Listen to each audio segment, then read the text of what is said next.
Coucou les petits loups. Alors aujourd'hui je reviens avec une question qui m'a été posée par plusieurs d'entre vous, qui est quels sont tes meilleurs souvenirs en Corée du Sud? Alors je peux pas en citer qu'un seul, c'est pour ça que j'ai mis la question au pluriel et je vais vous en donner trois. Alors mon premier bon souvenir, ça a été mon tout premier tournage, c'était en 2012 pour le film Chiburo Ganon Kill The Way Back Home avec la grande actrice coréenne Jeon Do-yeon. Voilà, c'était mes tout premiers pas à la télé et en plus j'ai eu de la chance, c'était directement au cinéma. Donc c'est un film qui est passé sur grand écran.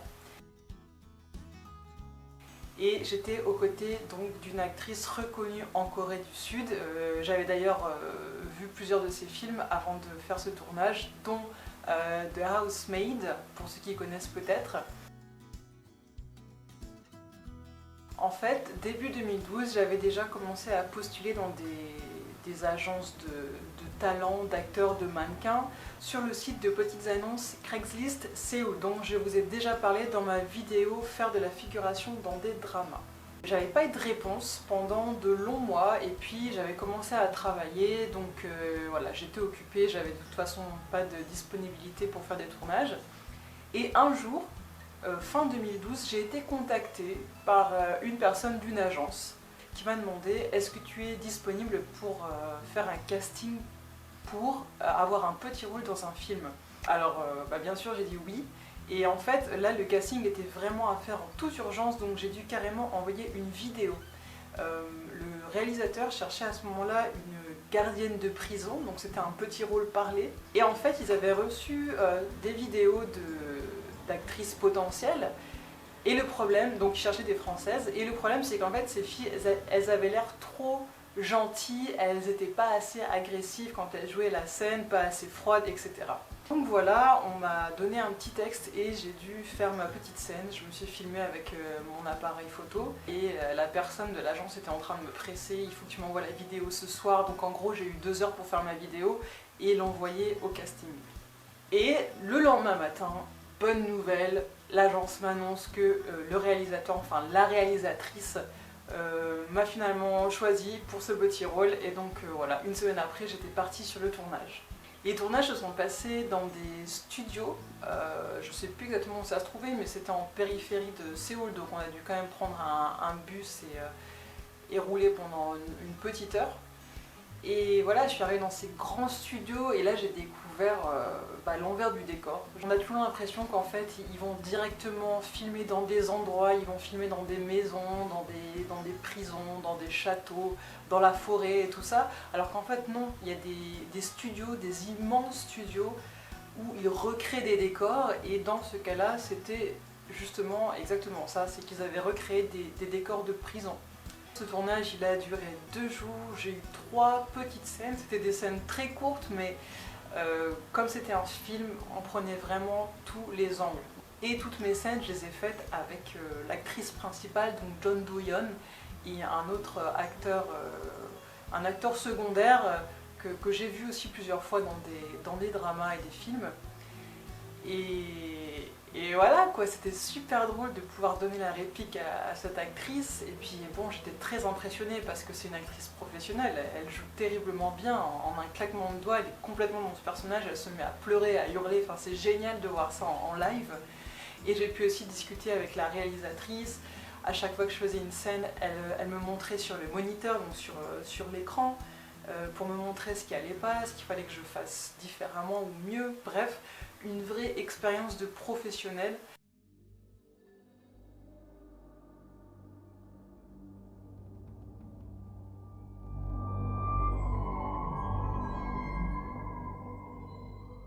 Le deuxième très bon souvenir que j'ai, me semble que c'était début 2013 ou fin 2012, j'ai escaladé une montagne en pleine nuit à Séoul.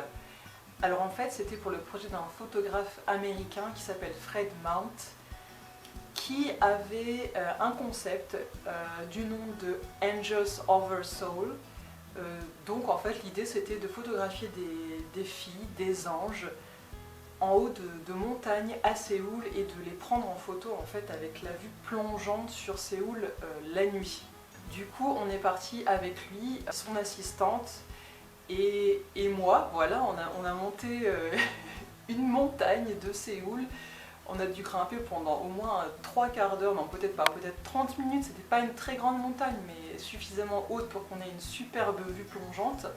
Et il était genre 10 h du soir, donc on a grimpé, on avait des lampes torches sur le front. C'était super dangereux, on a pris des chemins qui n'étaient pas du tout faits pour y accéder directement. On voulait simplement accéder à vraiment au point le plus culminant de cette montagne. Et une fois arrivé en haut de la montagne, j'ai dû me mettre topless, donc c'est-à-dire que je me suis retrouvée presque toute nue. J'étais en petite culotte, j'avais seulement un foulard blanc autour de la taille et j'avais des ailes d'ange dans le dos. Et j'étais, donc on ne me voyait pas de face, bien sûr, on me voyait de dos. Mais voilà, j'avais les seins à l'air, enfin bon voilà, c'était très bizarre comme sensation puisque ce n'est pas habituel.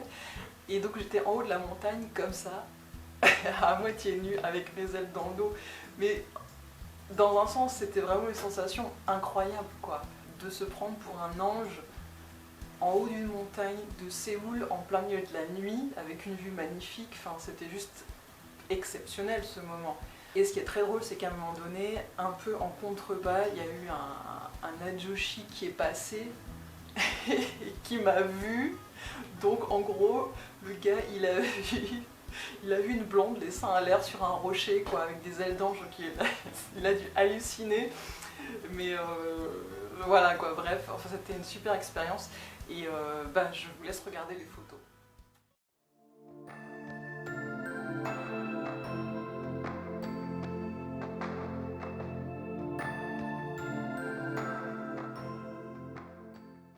Mon troisième très bon souvenir, c'était l'année passée, fin de l'année passée. La première fois que je suis sortie de Séoul. Alors il faut savoir qu'en 3 ans et demi, en fait, j'ai pas du tout voyagé en Corée. Je suis vraiment restée sur Séoul parce que soit j'avais pas les moyens au bon moment, soit j'avais pas le temps, soit j'avais pas d'amis ou de personnes avec qui y aller. Donc bref, du coup, j'ai pas voyagé beaucoup. Mais finalement, j'ai fait la rencontre d'un jeune homme qui, la semaine d'après notre première rencontre, m'a invité à venir le visiter à Gangneung, donc dans la province de Gangwon-do, près de la mer, puisque lui faisait ses études là-bas. Donc au début j'ai hésité, je me suis dit bon, est-ce que je vais le voir là-bas, je le connais pas trop encore, et finalement j'ai pris la décision d'y aller. Donc c'était la première fois que je m'éloignais de Séoul toute seule, donc j'ai pris un bus et j'en ai eu pour 4 heures et donc je l'ai rejoint là-bas. Et là il avait préparé un petit programme super sympa, on a pris un taxi, et puis il m'a emmené dans un musée qui s'appelle le Hasla Museum, qui est un musée d'art moderne absolument magnifique. Je l'ai trouvé vraiment, vraiment génial. La location de ce musée, elle est juste extraordinaire. Donc c'est-à-dire que c'est en haut d'une colline et on a une vue plongeante sur la mer.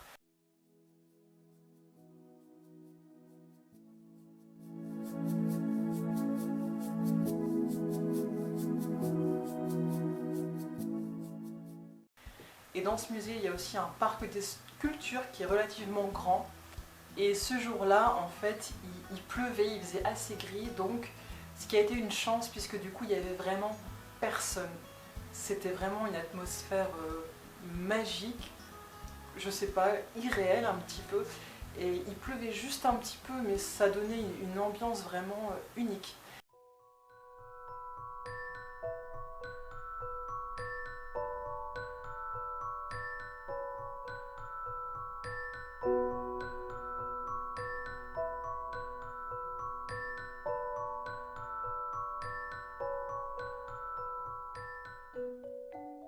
On était en train de se balader dans le parc des sculptures et moi je m'intéressais déjà à ce petit mec et, et je me disais bah mince, il tente aucune approche alors qu'on est seuls tous les deux depuis un moment et tout ça dans ce parc. Et à un moment donné ça a été comme dans un drama, il était un petit peu devant moi et puis tout d'un coup il s'est retourné et puis il m'a embrassée. Voilà, et depuis ce moment-là, eh ben, on ne s'est plus quitté et ça fait 1 an maintenant qu'on est ensemble. Donc là je vous parle de mon copain. Et une autre chose aussi, ce week-end-là, il m'a aussi emmené à la mer.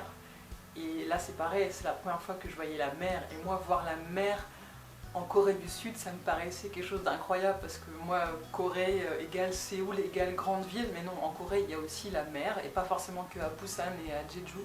Donc voilà, là j'ai pu voir la mer de Gangwon-do qui est vraiment très belle et c'est pareil, il faisait pas beau donc en fait il n'y avait personne, donc on avait la plage rien que pour nous, c'était super.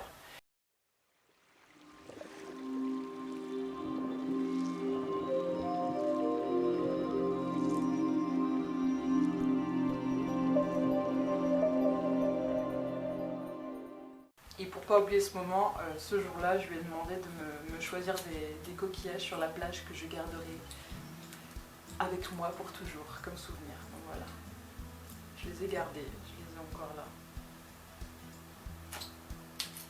Mes coquillages d'amour. Voilà, donc c'était quelques souvenirs en Corée, en tout cas des choses qui m'ont vraiment marqué parce que bien sûr il y a eu plein d'autres choses extraordinaires durant mes 3 ans et demi là-bas. N'oubliez pas de vous rendre sur la page Facebook puisque en ce moment j'organise un concours en partenariat avec Tamtoki, donc la Kawaii Box. Je vous fais gagner une box de Noël et on se retrouve demain pour une prochaine vidéo quotidienne. Bisous!